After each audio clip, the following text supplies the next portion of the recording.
5 o'clock. Okay, it's 5 o'clock, and I called the Paris Union High School District special board meeting at 5 p.m. Now you can please stand for the Pledge of Allegiance. Please place your right hand over your heart.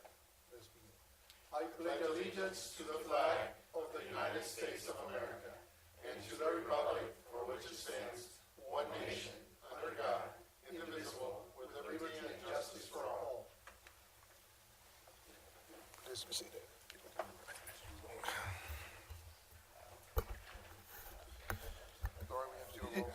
Yeah, the roll call. You have that. Okay, very good.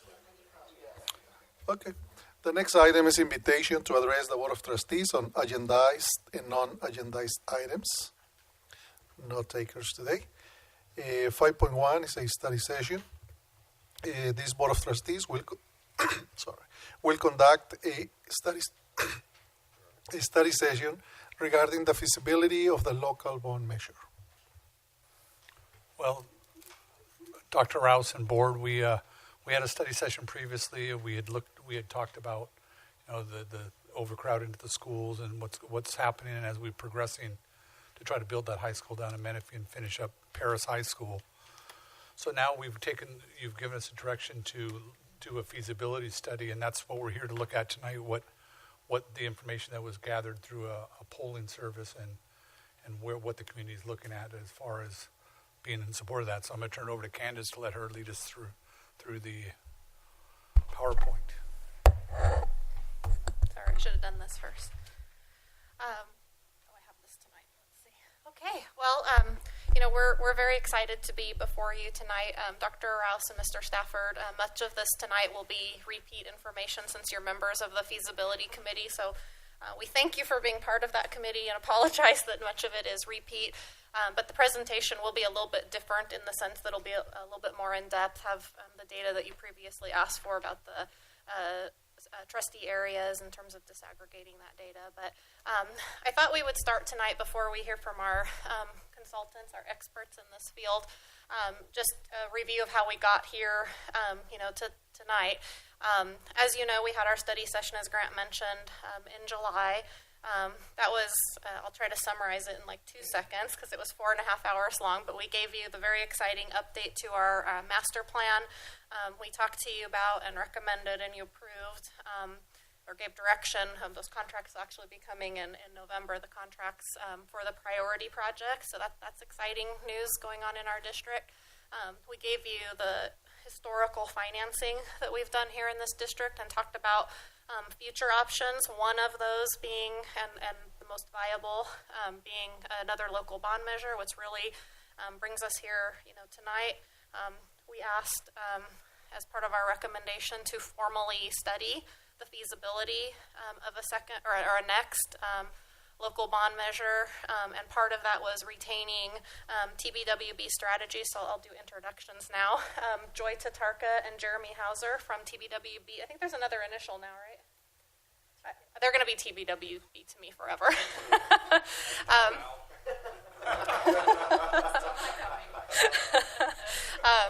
So those are our bond feasibility election consultants. And then we hired a community polling message testing, I think his official title or service is opinion research specialist. That's Dr. Tim McLarney, and you'll hear from him tonight. And then I think most importantly was that we talked about forming a bond feasibility committee, and that's the one I was referencing that the two of you are on. And it was really important to Grant and I and others that were forming that committee that had a good cross-section of people from the district, representatives from all of the unions, CMI, PSEA, and CSEA, that we had parents, that we had just community members and staff and so forth. I don't want to forget this because I'd be remiss if I didn't thank those of you that are here tonight and that are part of that committee. And so the other two board members, know that as well because these are active people in our community. Cynthia Clark, who you've seen here before, a Paris resident, and Sheila Curtis is a Menifee resident, also works well, maybe it does feel like you live at the Menifee School District, but works at an elementary school, an overcrowded elementary school. She shared with us last night, and that's, of course, you know everyone else. So we talked about that. We did talk about other options because, as Grant mentioned, our schools as a whole, maybe not all of them right now, are overcrowded, and so we wanted to look at a bond measure as one option.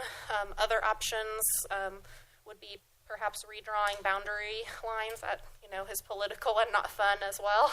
But to get back to the point of tonight, that's to look at the polling results, because that was one of the important things we wanted to do, is just go out and see what the community had to say today about the possibility of another local bond measure. So Dr. McLarney will summarize those results from you, and then you'll hear from our feasibility consultants, and then we'll wrap it up with a final recommendation. So, and I know the Dodgers game is on, so we'll try to be thorough but as brief as possible. So 1, 2, 3 minutes. That kind of sets the parameters. Yeah. So Tim, you are up. And Clayton Kershaw is pitching, so we'll see how fast I can get through this. I like to hear myself talk, but I'll try and speed it up a little bit. Good evening. I'm Dr. Tim McLarney. I'm the president of True North. And for those of you who weren't here last night, let me give you a real brief introduction on who we are and what we do, so that as I go through tonight's presentation, I make comments on how the results we're seeing here compared to some of the other school districts we work with. You have a sense of kind of our experience base, and both sort of generally in Southern California as well as in Riverside County. We're a firm that for the last 15 years has specialized in working with school districts around the state in using surveys to develop a statistically reliable understanding of the communities they serve. We've worked to date on over 1,000 research studies for public agencies, and about 350 of those are what we call tax measure feasibility studies, like what we're talking about here today, where the goal is to understand if it's feasible to move forward with some type of measure. And if it is feasible, how do we go about structuring that measure in a way that it's consistent with the type of measure your community is willing to support? We've had a lot of success. We've raised almost $30 billion in voter-approved measures around the state. We've worked with a lot of the districts in Riverside County, Corona Norco, Val Verde, Murrieta Valley, Temecula Valley, Riverside, Menifee, Paris School District, and knock on wood, we have 100% success here in Riverside County in terms of measures that we recommend go to ballot. And if you go back to 2008, we have about a 94% success rate around the state on measures that we've recommended go to ballot. And so again, I mentioned that mainly because we're going to have some conversations about the feasibility of a bond measure here today, and I want, as I talk about these results and how I interpret them in light of where you're trying to go in terms of a potential November 2018 ballot measure, I just wanted you have a sense for how often we've done this and for some of your neighbors.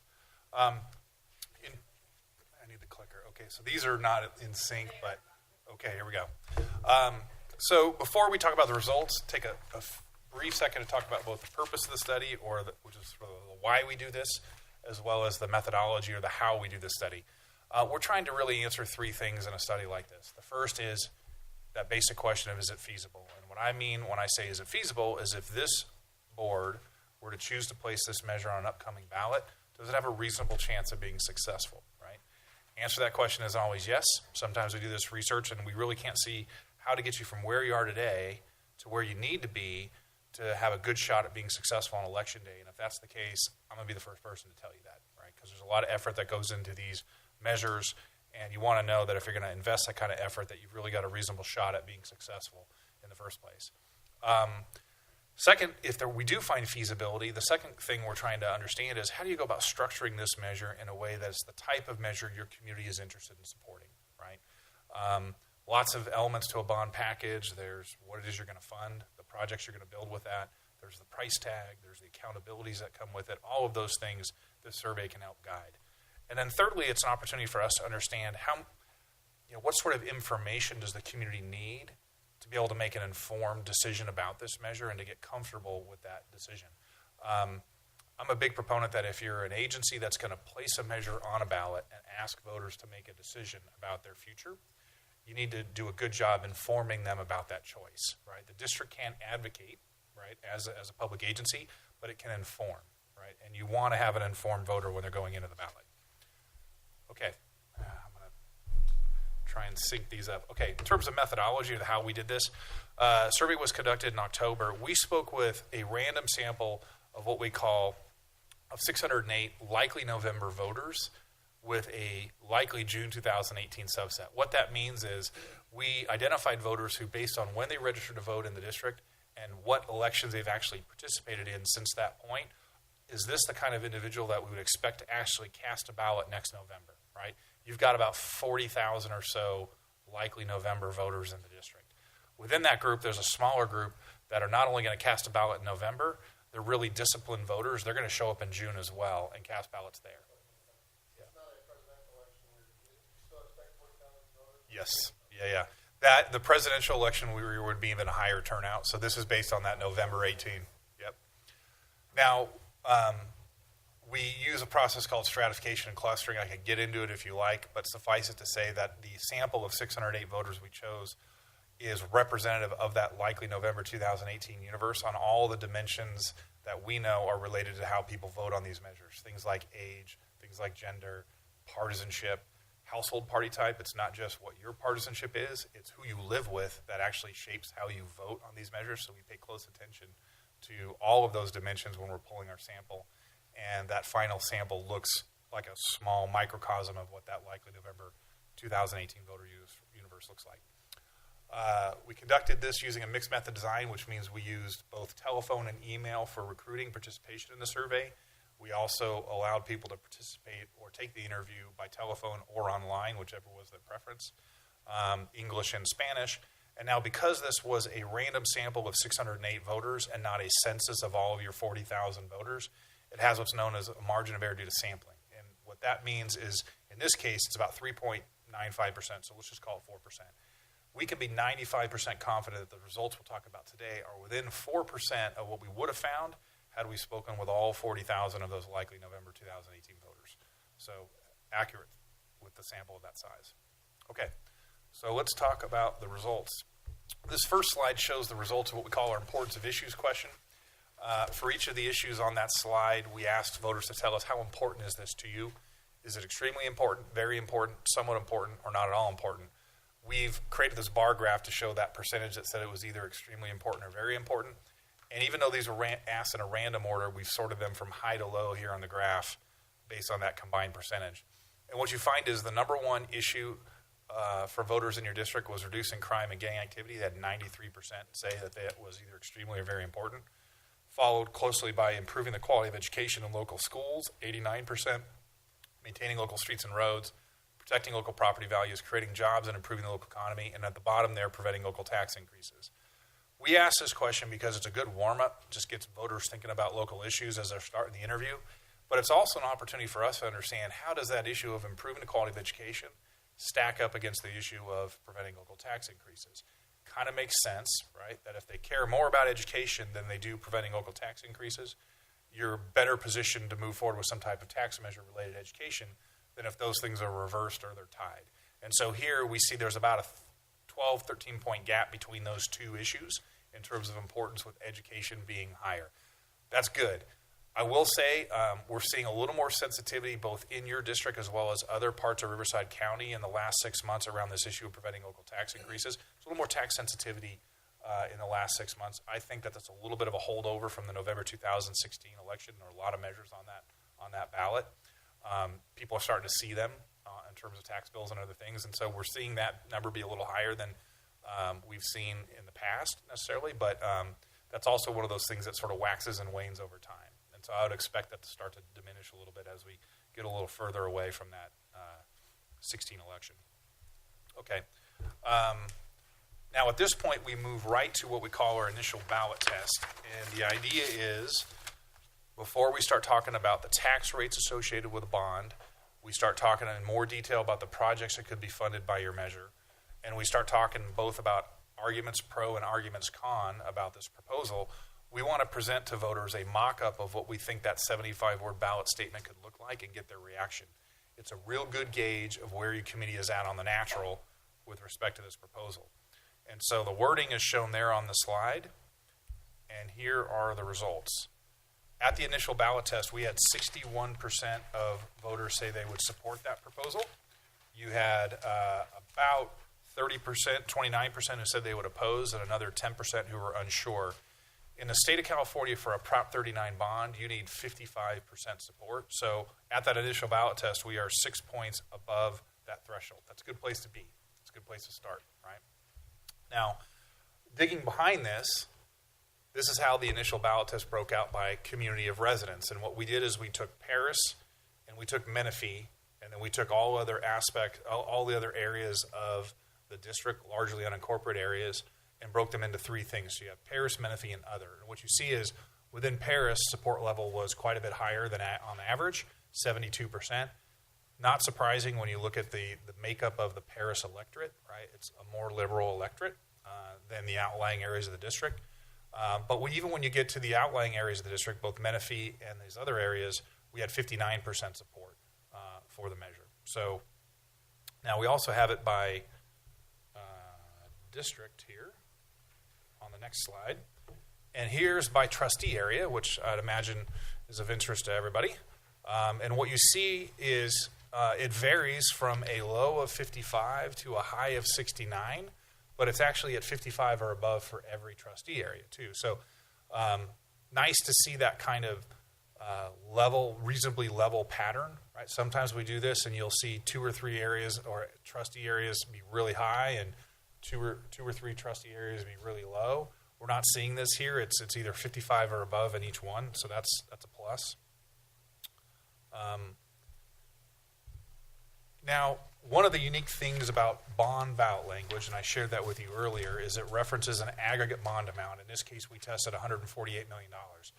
When I'm a voter voting on that, it's not clear to me what this means to me in terms of my individual taxes, right? How is this going to affect me in my house? $148 million just sounds like a lot of money. And so what we do in the space of the poll is we want to make it clear bonds mean taxes. We also want to make it test a series of possible tax rates that could be associated with the bond, as well as talk about the tax implications in another way so that we get an understanding of how sensitive are voters to that tax rate information and where does their comfort zone seem to be when it comes to the price tag for this measure. So we do that 2 ways. This first slide shows what we call our tax rate question, where we say if you knew that the property taxes on your household would increase by $30 per 100,000 of assessed valuation, or $24 per 100,000 of assessed valuation, or 19, we tested all 3 rates, would you vote yes or no on this measure?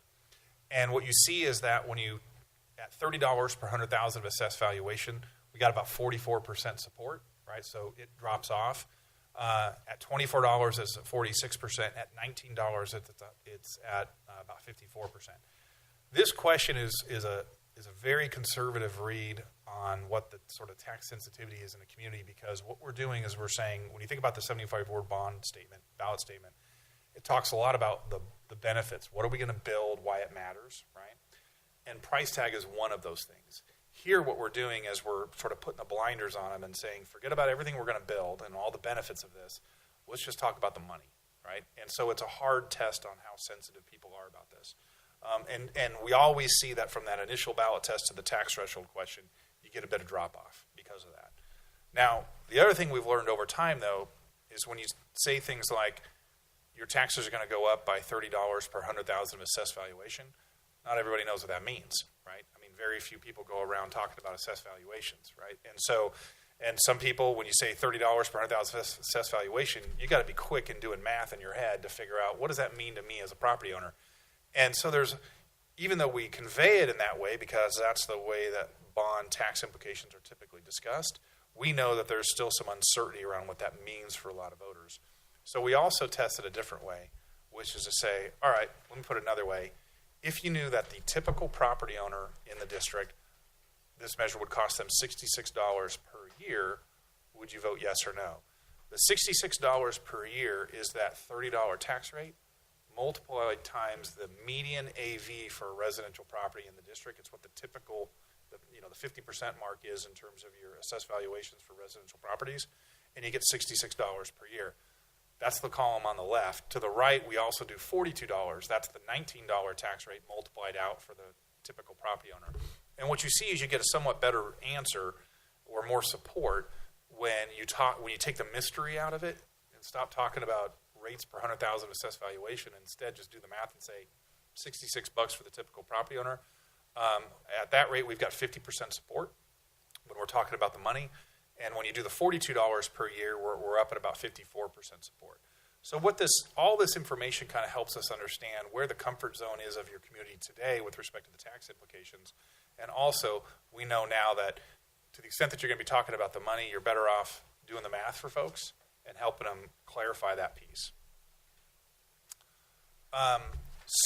Sidestep here for a moment, and we asked a question of voters to tell us how they would rate the quality of education provided in the Paris Unified School District. Would they say it's excellent, good, fair, poor, or very poor? And we asked this in part because we know that, Paris Union High School District. My bad. I was digging through my notes and I missed. But we asked them basically how good is the quality of education here in the district. And what you see is that sort of two lessons from this. Number one, among those with an opinion, it's largely favorable. You've got excellent and good combining for almost a quarter. You've got fair at about 28%. You've got about 17% poor or very poor. The other real lesson here, though, is you've got about a third of your likely November 18 voters who do not know enough about the district to venture a guess to this question, as to what that is. And so gray is an opportunity. Right? If I'm a voter and I don't know enough about an agency to know whether they're doing a good, bad, or indifferent job in their primary role, whatever that is, the likelihood that I would say yes to a tax measure that's being sponsored by that agency is lower, naturally, right? Voters want to know, voters like to throw good money after good performance, right? They're kind of like a bank, right? If your finances are a mess and you walk into a bank and you really need a loan, the bank's going to look at you and say, you're a bad risk, right? If you walk into a bank not needing a loan, they're happy to give you one, right? Because they know you're a good risk. Voters are the same way with public agencies. And so one of the opportunities we have is to fill in that gray area for voters who they need to know something about you so they get comfortable with the district. And they're in a better position at that point to follow their natural inclination to vote yes on a bond. Similar question. We asked how they rate the district's management of its finances. Same kind of a pattern here, right? We've got roughly about a third who say it's excellent or good, of those with an opinion, about a third who say fair, and about a third who say poor, very poor. And you have nearly half of the electorate saying, I don't know, right? I've never seen a district, with 90+% have an opinion on this. It's sort of natural.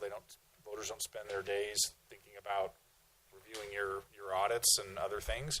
But nevertheless, that's a lot of gray area. And one of the strongest predictors of whether a voter is going to vote yes or no on one of these measures is they want to know you've done a good job managing the money you already have, right? So here's another opportunity from a communications perspective to start to fill in that gray area. And the more we fill that gray area in with truthful information about the district's performance, the better position you are for moving forward.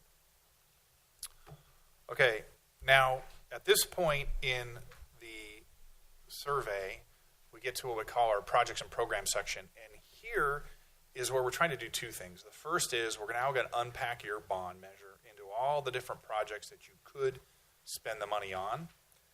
And in that way, we're educating this respondent more about the proposal than we did at that initial ballot test, because we only had 75 words in the initial ballot test. Here we get to unpack it in all these projects. The other thing we're trying to understand is, of everything on this list, which are the things that your voters prioritize the most, right? Of the types of projects you could fund with this measure. And when you look at it from that perspective, one of the things that stands out here in your district is that a lot of the things that your voters care about are at the top of the list are typical of what we see in other school districts, right? Number one, providing modern classrooms, career training facilities, and technology needed to support instruction in math, science, engineering, technology, and skilled trades. So that's a combination of STEM and career tech, right? Number two, upgrading career training facilities to prepare students for careers in healthcare, biomedical, computer science, agricultural, skilled trades, career tech. Number three, improving student safety and campus security systems, including security fencing, security cameras, emergency communication systems, smoke detectors, fire alarms, and sprinklers. So you've got a combination sort of STEM, career tech, and safety as being your top three.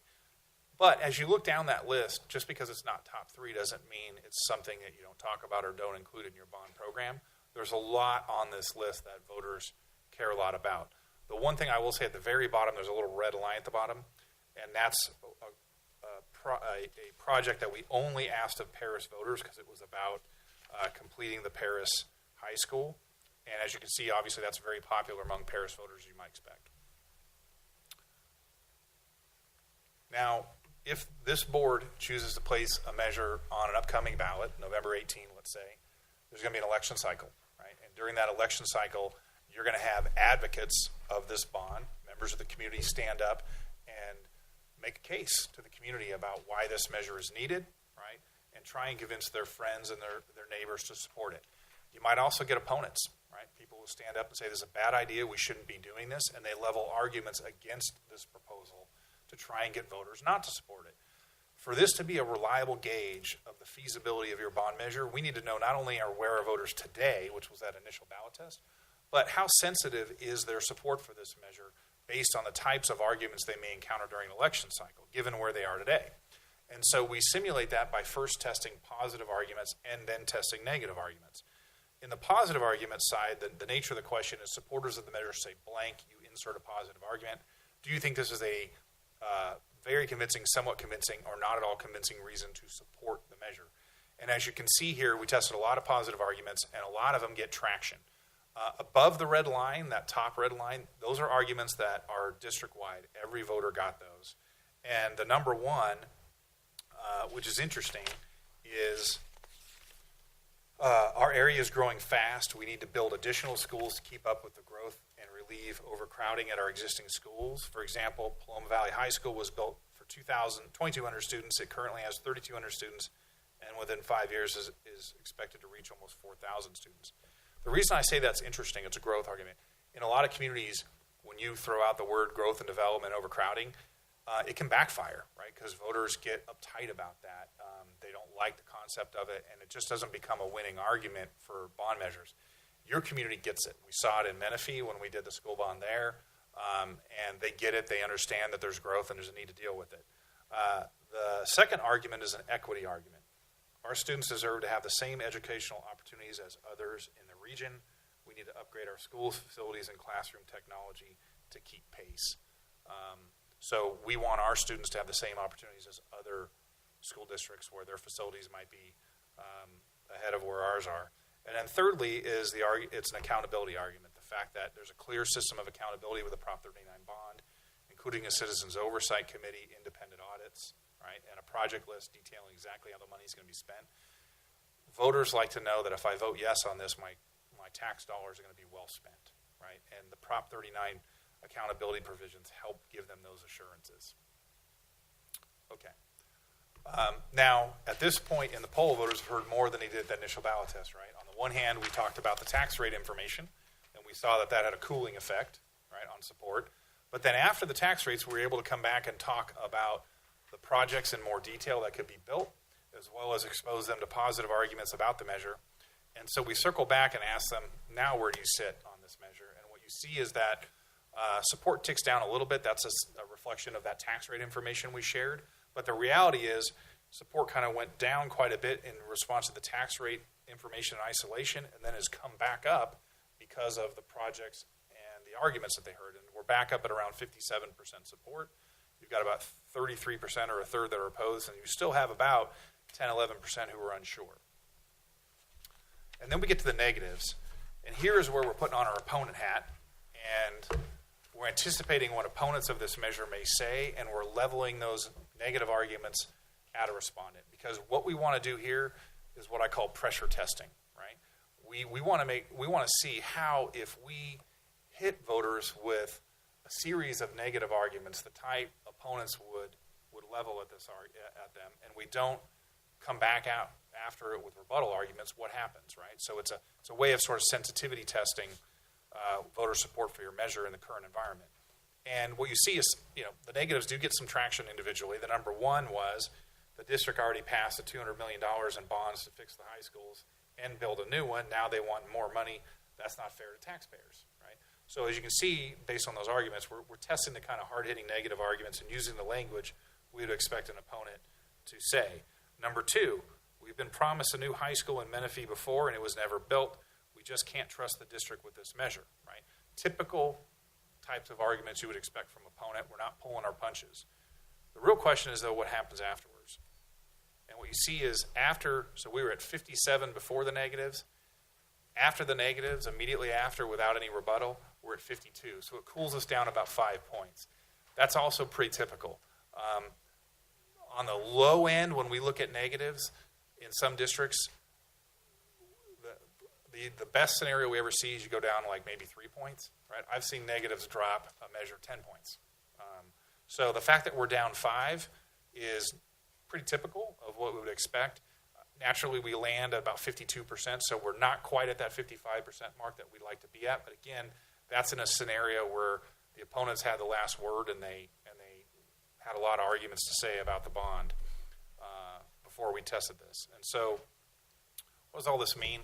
I'm going to circle back to that overarching question I mentioned at the outset of this presentation about why we do this, right? We want to understand, is a measure feasible? If this board were to choose to place a measure on the ballot, does it have a reasonable chance of success? And the answer to that is yes, but more community outreach and education is important. These numbers, and Joy is going to talk about how these numbers compare to some of the polling that was done prior to Measure T. These numbers are good. They suggest we have a path forward, but like they tell us we're not ready to go now, right? You wouldn't want to have this election tomorrow. There's some more information and education that we need to get out there. And so a lot of the things that, on the positive side, a lot of things in this poll that we do see in place are the kind of things we want to see in place for a measure to be feasible. We saw that voters perceive that improving the quality of education is among the most important issues to them in their community, and that when they were hit with that 75-word ballot statement right at the outset of the interview, we had 61% support. So their natural reaction to this proposal is a good one, right? The projects that you're thinking about funding were popular, and the positive arguments that we tested resonated. So those are all good things. Those are the kind of things that we want to see to know that a measure has a reasonable chance of being successful. Now that said, what we also found is natural support, although sufficient, isn't resilient, right? It goes down a bit in relation to the tax information. It also responds somewhat to those negative arguments, and we land just below that 55% mark. And so when you see that pattern, what it tells us is, okay, we like what we see, but we've got more work to do between now and the point that the board would be asked to place a measure on the ballot. One of those areas that we're going to talk about is opinion leader work, right, to help build trust and support for this effort. The district, although an important spokesperson for your needs and why this measure is going to address some of those needs, can't be the only spokesperson for this measure, right? We need other opinion leaders out there in different parts of the community to be speaking on behalf of this measure as well, right? And so there's some work out there in terms of cultivating those opinion leaders, talking about your proposal and your needs, and helping them to carry that message. The other thing we have to do is more education and outreach with the voters, right? We need to raise awareness of the districts and its successes. We saw that about a third of those November 2018 voters don't know enough about you to say how you're doing in providing quality education. That's sort of, in some ways, a natural response to, as a school district, you tend to talk to parents a lot, right? These November 2018 voters aren't all parents, right? In fact, the majority of them don't have kids in your school currently. And so we need to do a better job of getting out to them and helping them understand the successes of this district, because that will help build that foundation of trust and confidence that's needed to move forward with a measure. And then the other two bullets kind of go hand in hand with that, right? We want to make sure they understand what your facility challenges are, what your opportunities are in terms of how this plan is going to meet those things. And importantly, we always want to connect the dots between what it is you're going to build and why it matters in terms of the educational experience, right? Voters don't care nearly as much about buildings as they do about what happens inside those buildings, right? And so we want to make sure that we're not just talking about the capital improvements. We want to connect the dots to how is that ultimately going to change the educational experience in the district, our ability to prepare students for college as well as careers.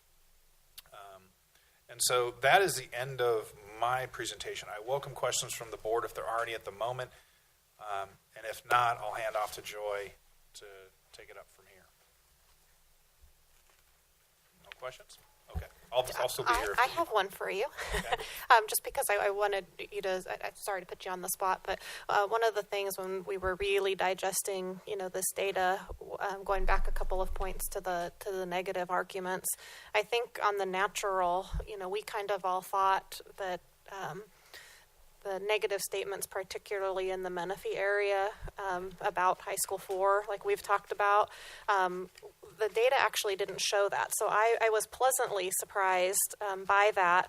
And, what Tim, I was looking back at my notes that I took, and what Tim had shared with us is that, if there was a strong feeling that we did not do what we said we were going to do with that high school, we would have seen after those negative arguments drop significantly more, and of course in the Menifee area. So I just wanted to make sure the board knew that. Maybe you want to speak a little bit more to that. Because I was surprised when we saw the data, just given what I had understood of the history of Measure T and some of the concerns among voters in Menifee about that high school and that it was supposed to be built and it couldn't get built. And we understand it's state financing, but not all voters understand that, right? So I was anticipating the support levels in Menifee to be lower to begin with, and that when you bait them with arguments about the fact that they were promised a high school, they didn't get it, that their support levels are really tank. And what's really interesting when you dig in and you look at the Menifee voters is you don't see that pattern.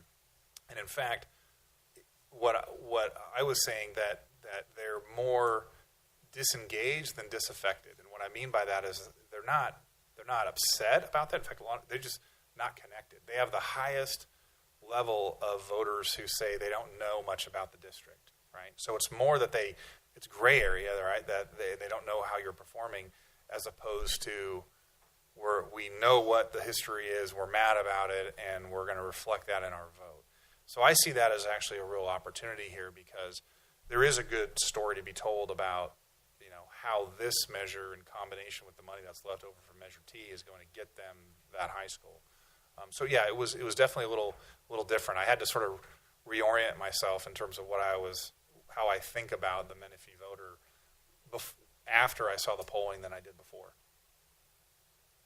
And I just thought that was an important connection. Hopefully you do as well, board, because I think it kind of helps bring it full circle, and that we really need to be sure that we're educating our community, whether it's about the bond or not, so that they understand all the positive things that we do here in the district.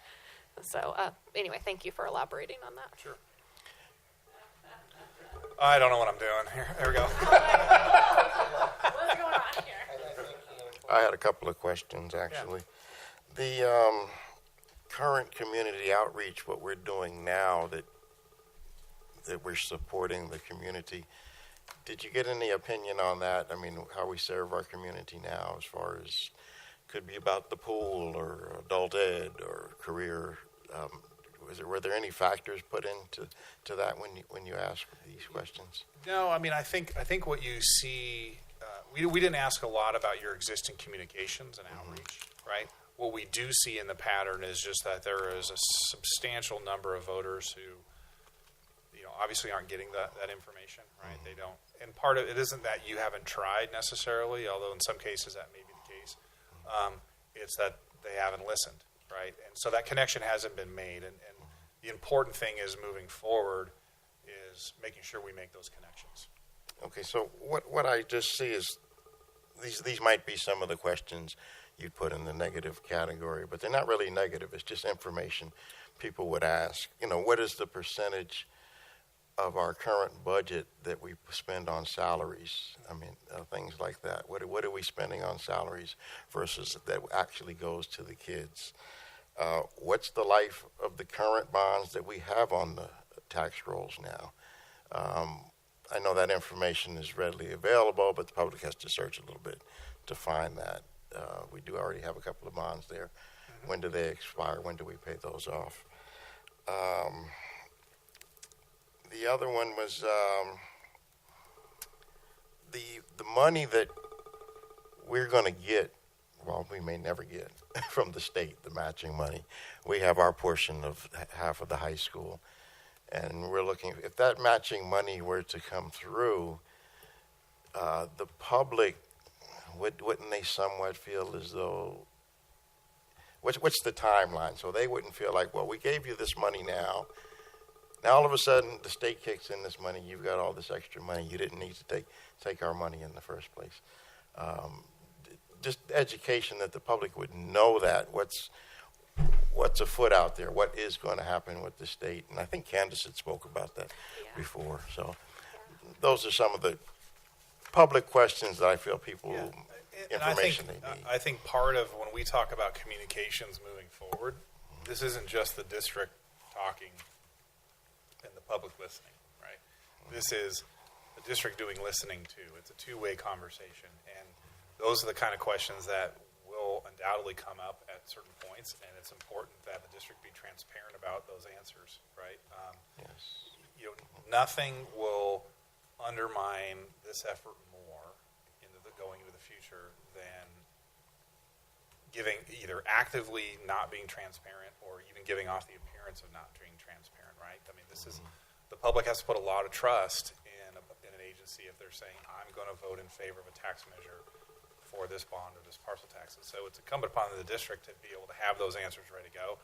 I know that the meetings that you were there at those other meetings, we started off talking about the history, right, of Measure T and what happened and what didn't happen and decisions that were made. And, I tell you, I as a consultant who get to work with a lot of districts, you're in a tight spot, right, because you have definite needs. This is not icing, right? This is not, it'd be nice to have this. You need these improvements that are part of this bond package. And it's tough that the state hasn't kicked in their money to make this money go any further than it is. But unfortunately, as a community, you're kind of at that position now. We have to make a decision. We're either going to do this ourselves, and if we get state money, great. It'll allow us to go even further. But absent that, that money's probably not coming anytime soon, right? And meanwhile, growth and everything else happens. So I guess it's a long-winded way of saying, you're right. Those are questions that are important. They're going to come up, and this has to be a two-way conversation moving forward. Did you get any really negative feedback from those ones that disagreed? No, I mean, you get when somebody is a no voter, the top answers and the reasons for this. Number one, taxes are already too high, right? I'm feeling it. I don't want to vote for any more taxes. That's very typical. Number two, there's a certain percentage of voters who say money's mismanaged and misspent.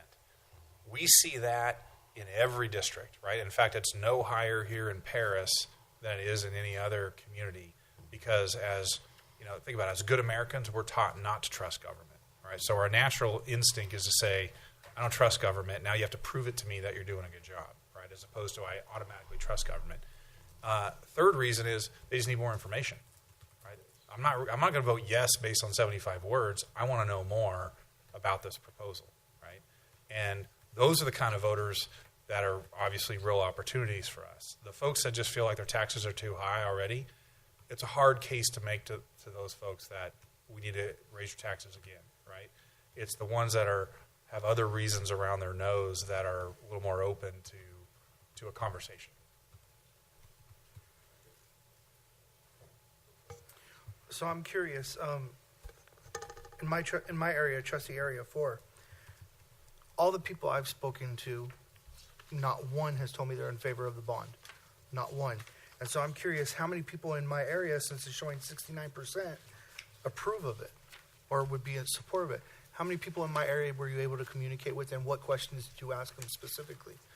Because if that's the case, I think I need to jump on your bandwagon and ask the same questions too to support it, right? Well, first of all, as you have to understand that you're all important people in terms of the board, being a board member in the high school district, right? And you have your own circles of people right? So you're going to attract people to make comments about these things. And typically my experience is a no voter is quick to tell you they're no, right? Now, the question is, did they actually read the 75-word ballot statement? Do they know what's in the proposal? Probably not, right? It's more this knee-jerk reaction to, I don't want another bond, right? And that's understandable, right? I mean, I don't think there's very many voters out there who, without even knowing what the plan is, are going to say, yeah, raise my taxes, right? It's important, though, that we want them to have the information, right? If they decide at the end of that process that they're a no voter, then they're a no voter, and we respect that, right? But you don't want to have a no voter just based on not having enough information. information about what this proposal is in the first place, right? The other thing that you will see is, in every community, it really depends on what the profile is of the person you're talking to, right? If I'm somebody and partisanship is an example. If I'm somebody who's a Democrat who lives with another Democrat, right, and we make ourselves, by agreeing with our politics, at night, when we talk about politics, we agree with each other, and we make ourselves even that much more liberal, right? I'm naturally inclined to support a measure, right? And I don't probably have to hear a lot about it beyond it's about schools. If I'm a conservative voter, if I'm a Republican who happens to live with another Republican, you've got to make a strong case to me as to why this is needed, right? But it's doable, right? At the end of the day, the important thing is that we get that information out there and let voters make an informed decision. And about how many people have you questioned in my area? Well, I've got 608 total. I'd have to look up your particular district. You can figure it matches the profile of the likely November 2018 universe. And so let's just say, for example, your trustee area accounts for 20% of the voters in the district for likely November 2018, then you would have about 20% of the sample, right? And that would be a little over 100, about 120.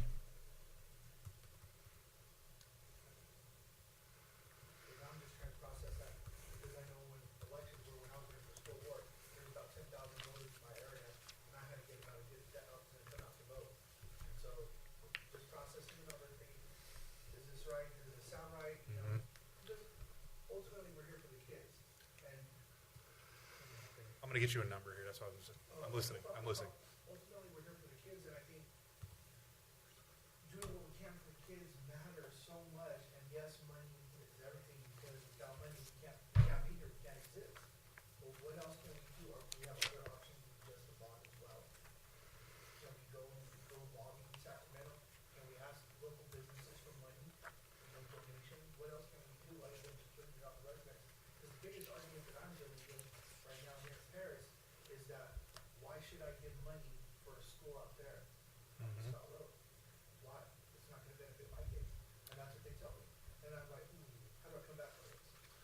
Well, and this is an important challenge in any bond measure, right? It's particularly one where you have a history here where your bonds have sort of been concentrated, right? It's like one bond spends a lot of money in one part of the district and not another. The next bond spends it here.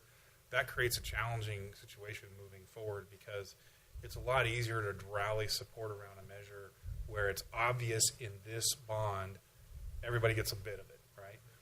The reality is your needs aren't that way, right? Your needs are more concentrated, and there's a history here. So we have to be able to come up with realistic reasons why somebody would, right? And we had somebody at one of the meetings say, Paloma Valley High School, well, we're not going to get any money out of this, right? So why would we want to support it? It's like, well, you're on your way to having 4,000 students here within the next 5 years. This bond, although it may not directly spend a lot of money on your facilities, is going to solve the overcrowding problem that you have, which is affecting all your students, right? And so it's helping paint that picture of, as a community, as a district, this is going to have a net benefit overall for everybody, right? If you're, and it's also an acknowledgement of sort of the historical way in which your facilities have developed and the bonds have spent money in certain areas, right? But it's not easy, right? You have to make that case to the community. I was looking just to see if I could get your exact number. I've got it by area. I don't have it by trustee in the report in terms of the quantity, but in terms of area, what you see is, Menifee counts for about 65% of your likely November 2018 voter. If you think of the Menifee area at large, about 14% are in Paris, and about 21% are spread around the rest of the district. And that's sort of the breakdown we have in our sample, and that's the breakdown of what you see in the likely November 2018 voter file. But I can get you counts in terms of individual district interviews. I can do that as well. I just don't have it with me at the moment. And Mr. Garcia, I want to make sure we answer your specific question when you say you're faced with a voter who says when your specific question, what do I tell them when that Scott Road High School doesn't help me? So I want to make sure I remind you and everyone here, the way this bond would be structured is those priority projects, half of the money would go to the Menifee area, half would go to the rest of the district. So in Paris, what that means is finishing Paris High School, which we find both through conversations, and the data. I think it was over 80% of those that were interviewed in the Paris or the non-Menifee area of the district support that project, and so that alone, I think, it could help you because we get it. You're out talking to your constituents, so. And then perhaps in terms of, you said some of those numbers weren't jiving for you in terms of what someone told you in terms of number of voters that you would need. I believe Tim said it, but so his numbers are of likely voters, not the entire, electorate. So just, I could see you trying to do that math. And so You have a lot of voters. You have a lot of voters that aren't in that likely November 18 universe, right? They're registered to vote, but they're not expected to cast a ballot in that election. So, You also have to remember that it is not a presidential election. The numbers are way down from a presidential election year usually. but can you say that in terms of Mr. Garcia's question? You mentioned that the 600 people who were interviewed, we can say with 95% confidence that they represent the outcome of the 40,000 likely voters in 2018. Right. The 120 that are in Mr. Garcia's that were interviewed, do they represent the percent who is approval, all the likely voters in his area? The 608 sample, right, is district-wide. That gives us a plus or minus about 4% margin of error. The moment we start dividing it up, right, and looking at it by just, say, men and women, right, separately, or by trustee area separately, your margins of error will grow because it's based on the sample size within each of your areas. That said, that earlier sample slide I showed you had it broken down by trustee area. And even though the margin of error is bigger and you would expect a little more volatility just based on random sampling, every single one is 55 or above, right? So we're not seeing a lot of unexpected variation in the data by trustee area. The variation we are seeing where the Paris area is quite a bit higher makes a lot of sense when you look at the demographics of the Paris voter, right, in terms of what their partisanship is relative to, say, some of the other areas in Menifee and outlying areas of the district. So the margin of error is larger, right, when we're looking at it by trustee area, but the patterns, nevertheless, still make a lot of sense. So I don't think we're seeing a lot of weird patterns just because the margin of error is large. And you estimate how much larger? Because we know overall it's 3.96. Yeah. So it's doubles? Oh no! So 58, if you go to say it's I think it's actually in the full report. It's a curve, right? The relationship between margin of error and sample size is not a line; it's a curve. And so what happens is you see a lot of polls where we spoke with 400 people, right? And the reason why you hear polls of 400 a lot is because 400 sits in that curve where you have a plus or minus 4.9% margin of error at a 95% confidence interval. That's the academic standard for statistical reliability overall. As you go lower than 400, it starts to tick up, right? So at about 200, you're looking at about plus or minus 10, right? And so that's why I'm saying, even though the margins of error are large when you start looking at it by trustee area, the fact of the matter is that the data is still really stable. And so I don't see that we're getting a lot of weirdness in that data. You also take into account that this would be an election over the entire area, not just your trustee area, my trustee area. No, I mean, no. they would all have to be taken together anyways. Yeah. So No, we understand that. But I know I can understand Yeah, I Mr. understand- I Garcia's understand what perspective. you're talking about. Yes. Yeah, I mean, Thank you. Joy actually has some interesting data in hers to show how the polling we're seeing in 2017, how that compares to past polls that were done in advance of Measure T. And obviously Measure T was on the ballot, Measure T was successful, but it gives you a sense of where the polling was before and what happened with Measure T and what we're seeing in our polling this time. So Just one more comment. Our growth rate now, especially Menifee, they're building houses and the community's really growing there. We've mentioned businesses and so forth. Are the developers including in their master plans for these communities that there will be a high school there? Or what are they telling the people in that area? Do we know? I don't know the answer to that question. Oh, go ahead, Sheila. Totally off, like not allowed, but part of my Come to the microphone. So I actually am one of those odd parents. I live in Marietta, but I belong to Menifee and Paris Union High School District. I also am in charge of attendance and registration at my elementary school. So I make a habit of going to the new housing communities and finding out how many homes they're releasing and what schools those kids are going to be going to. So I know those new communities are always handing out information, at least in the Menifee, Marietta, French Valley area, are handing out that the students will be going to the new high school located on Scott Road. So that's been going on for years, to the point that we actually asked them to please stop handing that information out because the high school hadn't broke ground yet and that they needed to let parents know that the students would be going to Heritage and to Paloma. So for that area, and so our boundaries, which I coincide with your boundaries, go all the way to Winchester in French Valley. They go to Clinton Keith and Marietta. And so at least for that high school, like our district right now has over 10,000 students in the K through 8. My elementary school currently has over 900 students with a proposed housing development that has a waiting list of over 500 homes.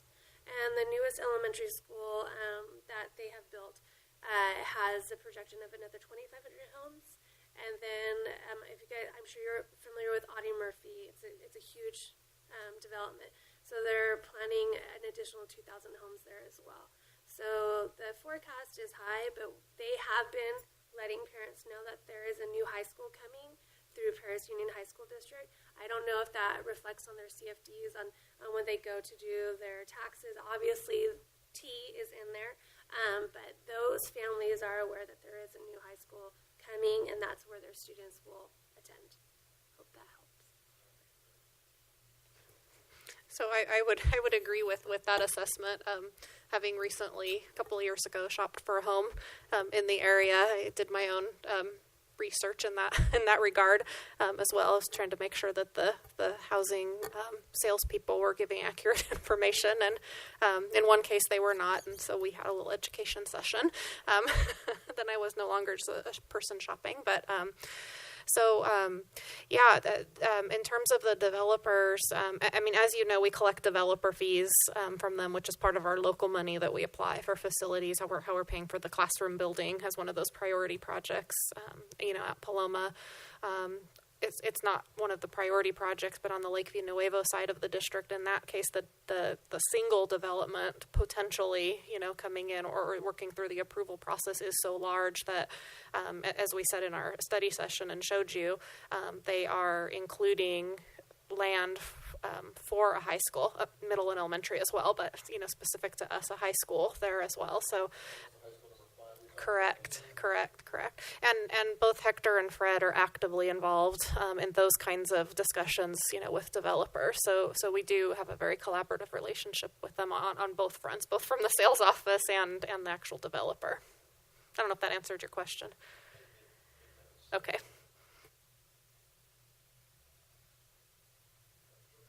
All right. I'm ready. Good evening, Mr. President, Superintendent, members of the board. Joy Tatarka. I'm with TBWB Strategies. Our firm is a communication and election planning firm.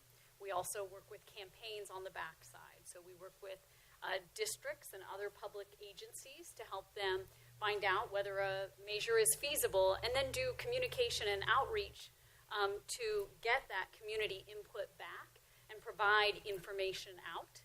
And then if the public entity decides to put a measure on the ballot, we work with the independent campaign committee to advocate for that measure and provide a robust campaign. Since 2010, I've worked a lot in Riverside County. I'm originally from Montana. Some people think I have an accent. I don't think I do. But I moved here in 2010, and I like Riverside County because it reminds me a lot of home back in Montana. I had the pleasure of working with the district in 2012 on Measure T. Since then, I have worked with almost all of your surrounding districts. Most recently, I helped Lake Elsinore pass their bond, and I also helped Riverside pass their bond. And Menifee also passed their bond. Paris Elementary, yes. So I've worked on all of those districts. I've also worked with Valverde, Moreno Valley. I know there's a couple others out there too. So, but a lot in Riverside County. I thought it would be helpful if we took a look at the previous poll results before Measure T went on the ballot, just so that you would have a sense of where the district started before, as compared to these results tonight. It's not exactly comparing apples to apples.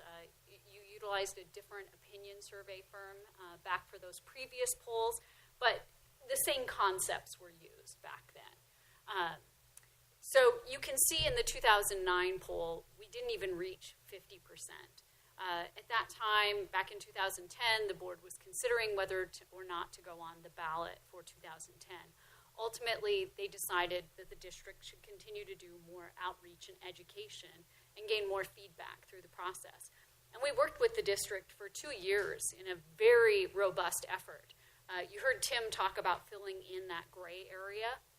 That's really what we did. We went out and we did informational mail.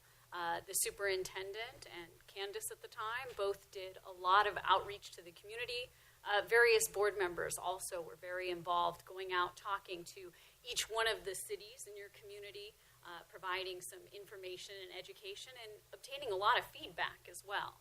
And from that feedback, we were able to look at how the bond program might be built to best fit your community.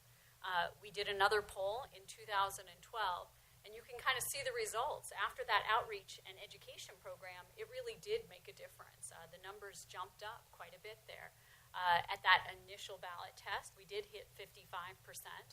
After they heard the positives, they went up to 60%. The way that poll was written, they heard negatives and some of the tax numbers towards the end. And so you can see support drop there a little bit at the end. But overall, we knew if the district had done their due diligence in providing information out and were very transparent about it, and if the independent advocacy campaign did their part, we really believed that we could hit that 60%. We actually did a little bit better. I think Candace won that poll back then. She was picking the high, the over, and it was 61.8. I looked back at the numbers because I thought it would be important for everyone to know that it actually passed by 55% in every single city and area within the district boundaries. So there were a couple little precincts that were maybe a little bit low and below 55%, but we were very surprised and happy to see that every major city, and both Paris and Menifee obviously passed it over the 55% threshold. So as we look at those numbers today, one of the concerns that I also had, and I think Candace sort of spoke to that, was we had worked in Menifee on their previous bond measure. Tim actually did the polling for them. I worked with the district on their information and outreach, and then later worked with their campaign. And I too was concerned about whether or not this high school that didn't get built would be an issue. I'd kind of heard some grumblings about it, and I was curious how that would affect the polling here. I would agree with Tim that it does appear that what we see is that voters want more information. It's not just that they're unhappy, they just don't know. They just don't really understand what has been part of the problem. And I think that is reflective in these results. The numbers didn't tank back down. They actually stayed very close to what we saw in 2012. So is there work to be done? Absolutely. We need to work to fill in that gray area. But there's no slippage in these numbers from 2012. So I do feel like with a good and transparent outreach effort, we can be just as successful as we were in Measure T. I thought it would also be helpful to think about if you decided to continue with feasibility. You know, right now we're in that red bar stage. We're in that feasibility stage. And you have an opportunity to take all of this information that you've heard tonight and make a decision about whether you're going to go forward, whether you're going to say red light or green light. Yes, we want, and that doesn't mean you're putting a measure on the ballot. It means we want to start doing some of that education and outreach and hear back from the community at large and help that make a decision about whether or not to move forward. In our firm, we call that building consensus because you really are going out and working with your community to start that give and take, getting back information from them and giving information out. If it still looks good next year, you don't have to call for an election for November until August 18th of 2018. That means we can be doing outreach before school ends all this year. We can come back. The district can provide, staff can provide reports about how some of that outreach is going. We can help build materials for you to go out and do outreach in your various communities when you're talking about this. One of the questions that you asked was about, you know, why isn't the state picking up their fair share? And are they going to give money? And how is that going to affect people if they think we passed a bond? One of the things that I've noticed consistently in Riverside County is that people understand the state isn't giving you money.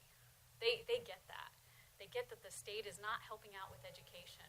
And Governor Brown has pretty much made it very clear that he doesn't think that the state should be in the facilities business.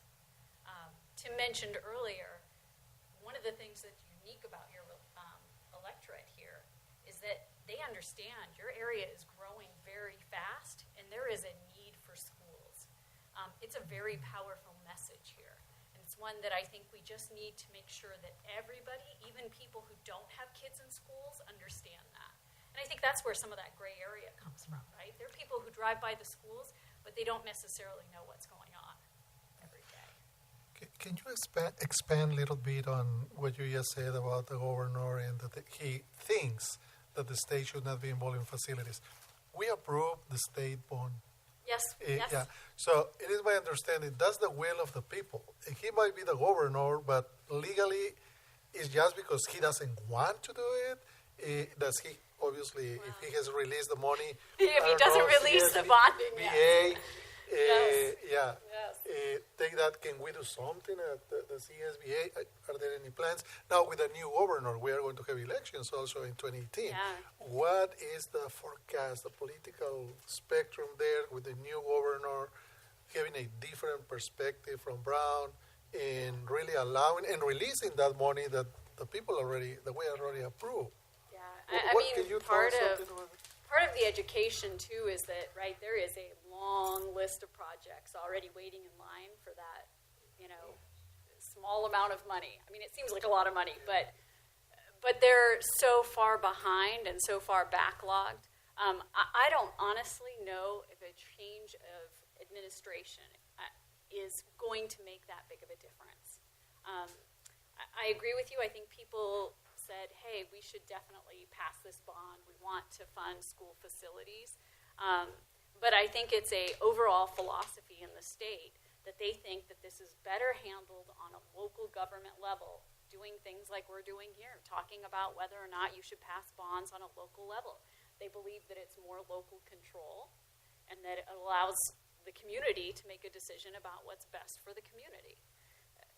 I think we're going to have to wait and see what happens next year, next November. But it would take a big turn for the state, I think, to come back and say, all right, we're ready to throw a ton of money at local school districts to help fund all of these facilities. And Fred has worked in this field for a long time. I would, welcome him to add to what I've said. Well, I have a little... Well, I have a little different feeling, and I do want to respond to... He feels positive. I don't. No, to something that Trustee Stafford brought up. But to me, it's a double-edged sword. I think eventually we get the money, but there's the problem.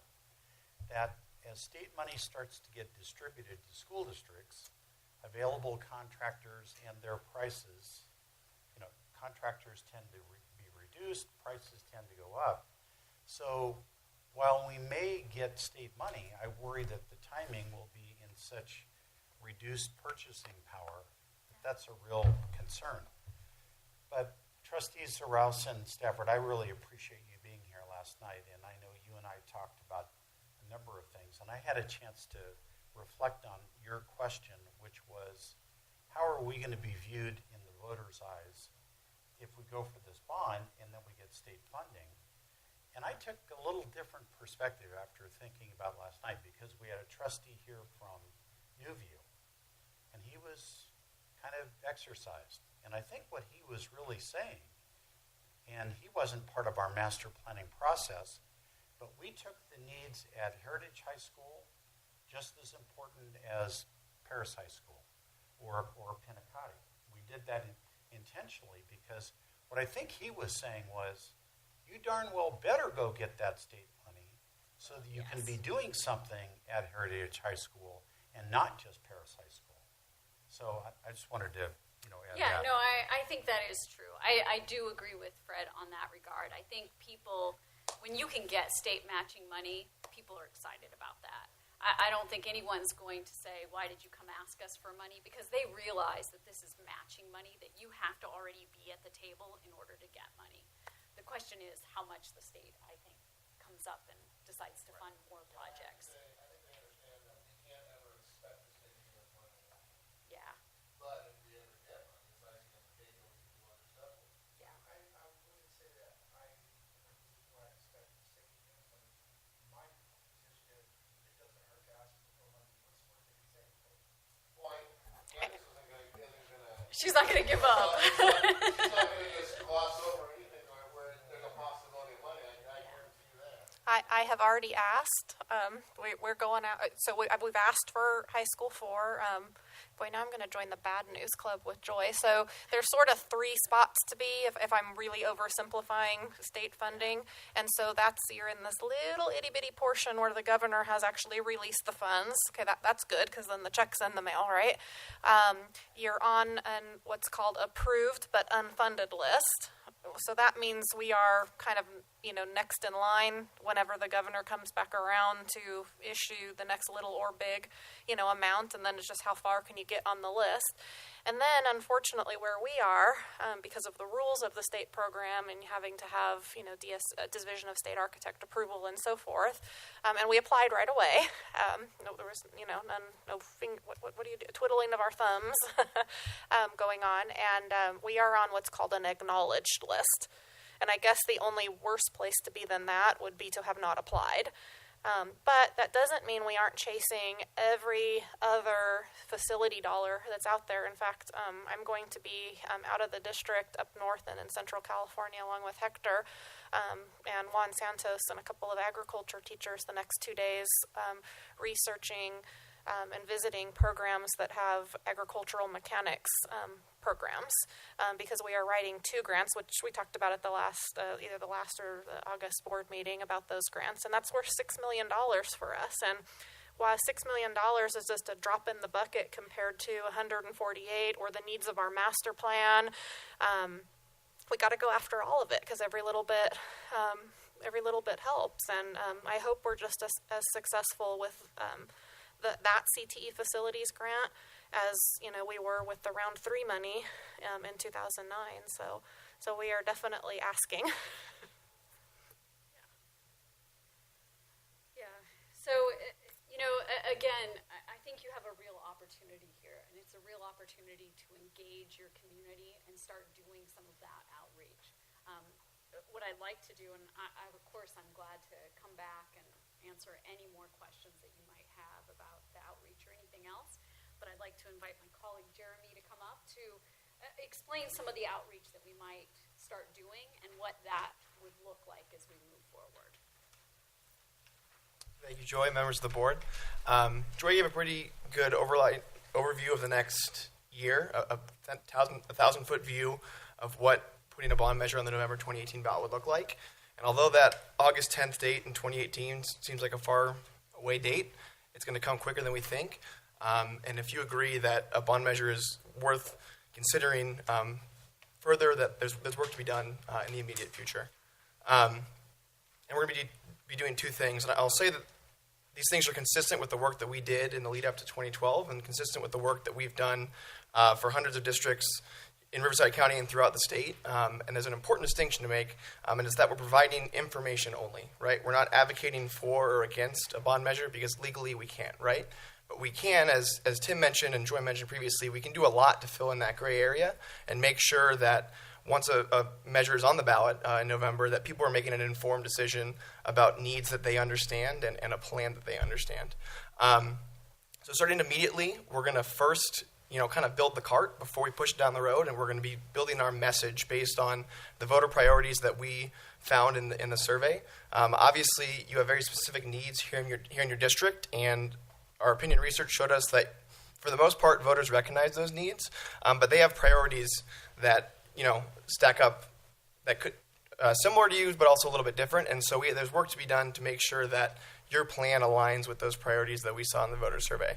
So first, we can create talking points, which are really just digestible, high-level messages that can help you feel comfortable talking about your needs in the district. Obviously, as trustees, you know quite well what's happening day to day in the district. We want everyone to feel empowered when they're speaking about this plan.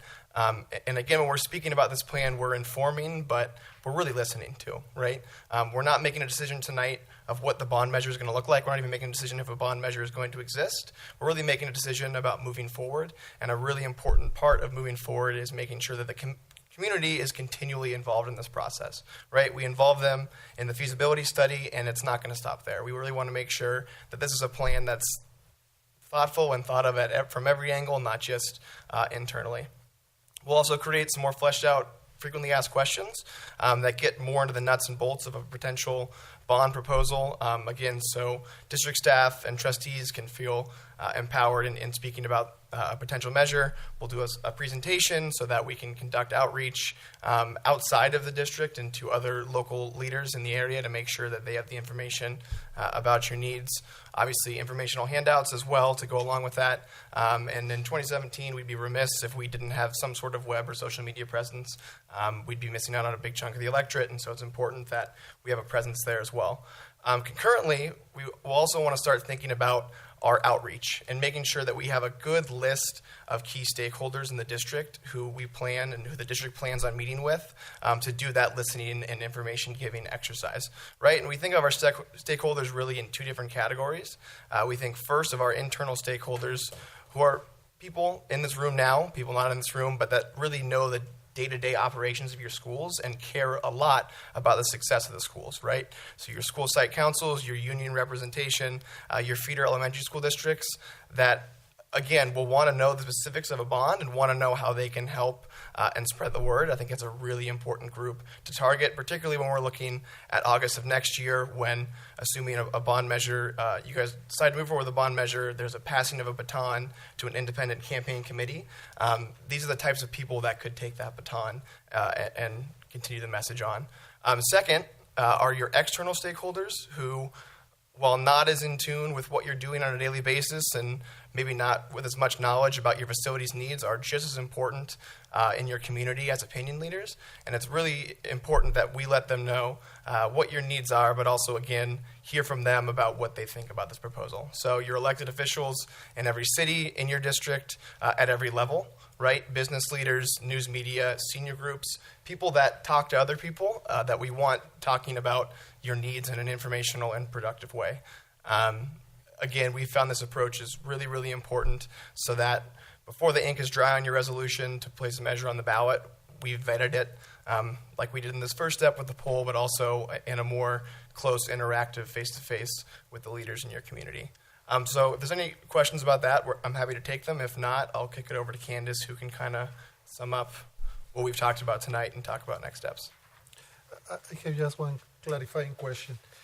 When we talk about the outreach with the community and all the different stakeholders that we have there, is this about the bond? Is this about the measure? Is that what we are going to be doing? Because according to my understanding, what I understood, based on the results on page 13, we have a significant number, 1/3 of our constituents. They don't know about the quality of the education. Right. And they don't know about how the district is managing the finances. So are we going to include that in advertise Certainly. accomplishments and everything, right? And honestly, it's a good story to tell to start big picture and just get people caught up to speed first about what you've been doing and your recent successes.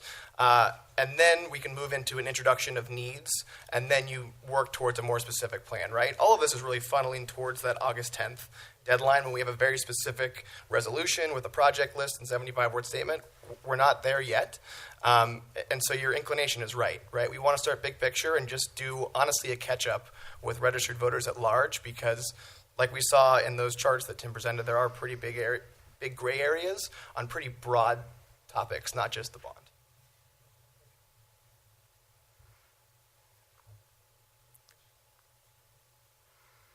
Okay. Oh yeah, I was just going to stay here. You got I'm it. probably throwing you off by doing that, right, Jeremy? So only because I would be brief in wrapping this up, and of course we'll take any questions the board members may still have. But our recommendation as your to you as your staff is that we do just as we've heard tonight. We have public information meetings, outreach. We recruit and utilize opinion leaders. Those could be you as well. Board member involvement would be very crucial to this. I had a short conversation with Mr. Stafford just before the meeting, and we were sort of reflecting on Mr. Cronky's role in these outreach meetings previously, and so to extend that invite to all of the board, we'd leave that up to you, Dr. Rouse, with Mr. Bennett to figure out how, not all of you are there, at one time. I think an information meeting, that's okay, but anyhow. And so we probably need to proceed down that list, and do you want me to answer what that is? Oh, okay. Perhaps it's looking like joint study sessions at some point with any or all of our collaborative districts. And then just a reminder to the board that, this isn't something that we would plan to talk to you about tonight and then see you again on August 10th. This would take, I don't want to use the word considerable, but that might be most accurate amount of time at either regular board meetings or study sessions like this so that we could devote the proper amount of time so that you guys feel comfortable with where we're going. I think that that's important. And so really what we're looking for from you tonight is, as Joy said, a red light or a green light, and it's our strong recommendation that be a green light in terms of working with the community here. And what the green light would just be to continue the process. There wouldn't be any bond put on any ballot until we went through more of a process to inform the community what we need or what we would like to do, and to get their opinions and things as we're moving forward. So tonight's direction would just be to continue the process that we started on with the feasibility.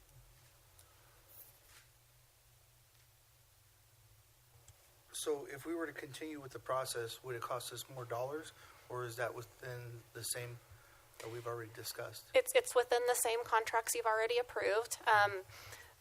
I don't know this for certain because we have to see what we find out there. Remember, we're starting from a much different place today than we were in 2009, a much more positive place. So I will say we did a lot more polling along the way from 2009 to 2012 because when you start at 44%, you don't want to continue putting in work if you're going the other way or not increasing enough. We would definitely at some point before we came to you by August 10th and asked you to adopt a resolution formally placing the ballot on the measure, we would want to do at least one more polling survey to make sure, and we would, that it's trending properly. And we would really be looking to our consultants for advice on, what we're hearing and so forth as to whether that would be one or two or whatever. But it would be at least one because I would imagine you as board members would not want to be looking at almost a year-old data, before you're making that important of a decision. And then the next question I have is, what exactly would be the next step?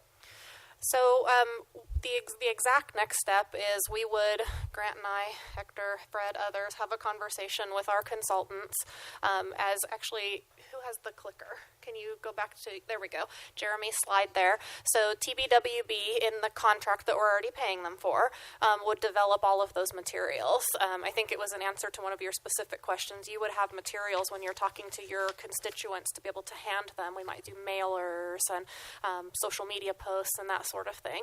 And again, this wouldn't be all related to, leading to a bond. It would be about educating all of your constituents about the district. And we do so many positive things here, and we have a pretty active social media campaign. And so, yeah.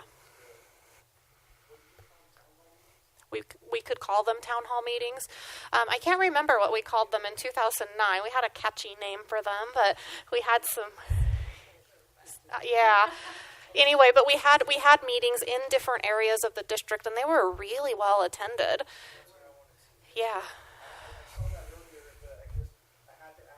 Yeah. Sometimes our answers will change. I'm not saying they will. I just want to know we're all on the same page and we have the same goal.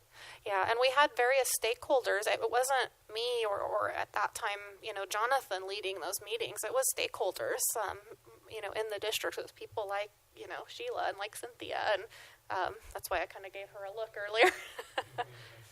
Oh, yes, absolutely. Yeah.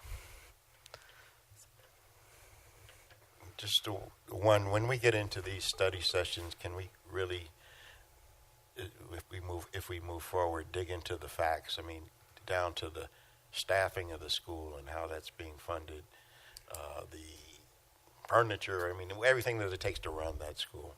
Yeah, we can present how anything. we cover that all comes under that price tag that we're looking for. Well, not the staffing, and so that's interesting that you bring that up because.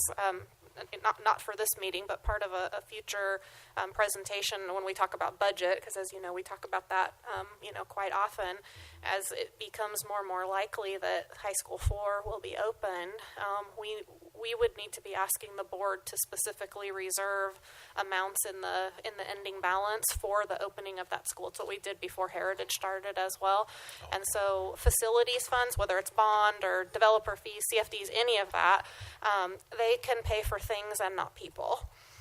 It can pay for furniture and equipment and those kinds of startup costs. I specifically remember having this conversation with Grant in 2006 and 2007, and how are we going to kind of draw that line of what we can spend facilities, furniture, and equipment dollars on, and what has to be general fund. And so you kind of think of it like when a teacher leaves their classroom and the office staff leaves the office at the end of the school year, and they come back the next school year. What are the things that are already in their classrooms? Because those things are general fund things if they're consumable, but things like microscopes and things like that, those can be paid for out of facilities dollars, and so it is a significant hit to the general fund, and we need to start planning for that on that side, just like we're planning on the facilities side, in advance. Did that answer your question, Tony? It just does. want more detail about having that. opened the school with Grant, I know all these things are going to be factors, and just want to dig into the details. No, okay. Right. So we're going to have to figure that into our budget. Right. Okay. Yeah, you move people from one school to another for the most part. Cuomo will lose students. So Yeah, and that's something we'll be talking about. Teacher, even on the administration and the clerical side, at some point Paloma will have to start. You can't run a school with the same amount of staff, whether it's teachers, admin, or clerical, at 3,000 versus 4,000. And so, but then as Grant says, then they, when the students move, a portion of all of that moves as well. Okay, Yeah. that answers. That's a good question. Yeah. In terms of the immediate next steps, once we approve to move forward, what are the estimated timeline? When we say, when are we going to start? No, you're going to be meeting with them. Are we looking at the next month, next school board meeting? We are going to have a ready plan with the timeline for everything that is going to be. At the end of the calendar year, at the beginning of the second semester, that is number one. And number two, and this is the beauty of the data, right?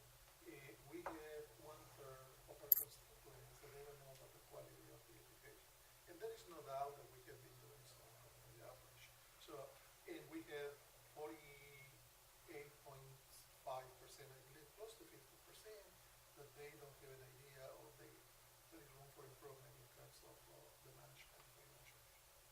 So, can we look also at the effectiveness of what we are doing at this time? And what else can we do that it can be more effective?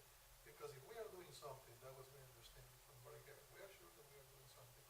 And if we have those gaps, 30 and 50%, so can we do more? Maybe not good enough, we need to do more, or another strategies, or another. Well, you may also want to take into account the fact that Sun City is a large retirement community. They don't have kids in the schools. You have families that don't have kids in the high school level yet either, so they won't be really focused on what's going on at the high school level. All of that's going to be playing into people not knowing what we're doing because they have no direct tie to the schools and the school district. Exactly. That'll be incumbent on us to do the education with that. To the other, to those stakeholders. That's what I And I think we did that for Measure T. We had to go to the senior community because we were going to have to rely on their votes, even though they weren't going to have kids in the schools affected by the measure as well. So yeah, that would have to be all of that stuff. Yeah. So I think we addressed the second question. The first question, though, the timeline. What I would like to do is go back and talk with our consultants, and we're developing the agenda now because it's already the end of October, for November. But we also have an earlier December board meeting. So I think at minimum by that December board meeting, I know you and Mr. Bennett build the agenda, but perhaps if we could get just maybe a little bit of time on that agenda, we could at least present a timeline and a plan. Is that, now that I've already said it, is that feasible? What date is that? It's the second Wednesday. So, it's the second one. Yeah, I don't mean having meetings or anything like that, but we can at least give you an update on where we are.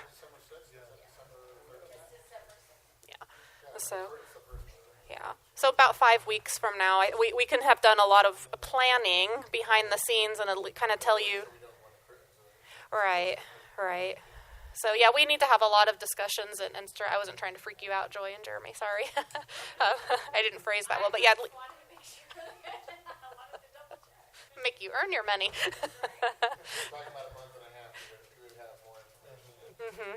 And it could be sooner, but I just,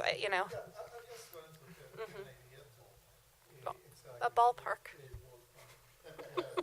So we are talking about 6-7 months of next year of this outreach campaign. Yeah. And we are going to be participating there. Well, we decided to move forward. Yes, we we decided. So what would be the next steps since there is no action item here? Just getting direction from the board that that's what they would like to do moving forward with the process.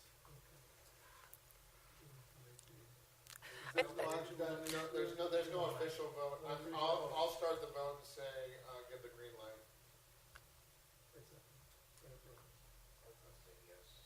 Okay. So 4 green lights. Thank you very much. Was that you clapping, Sheila? Okay.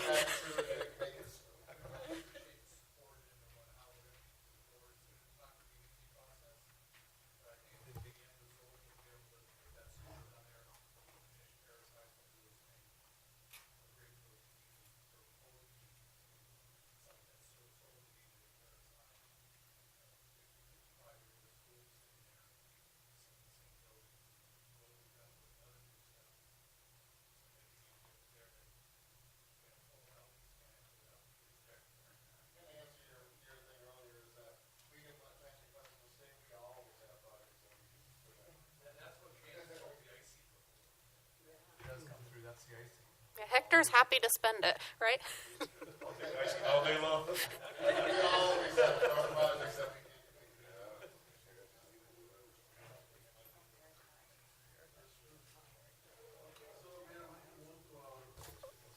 We are going to move to our last item on the agenda. Do you have anything else? Go ahead. I'm sorry. No, Even though we're pushing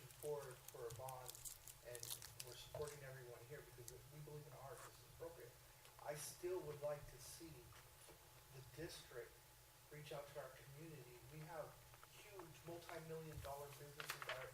We have Hanes, we have Ross, we have all these major distributors out here. We have Amazon.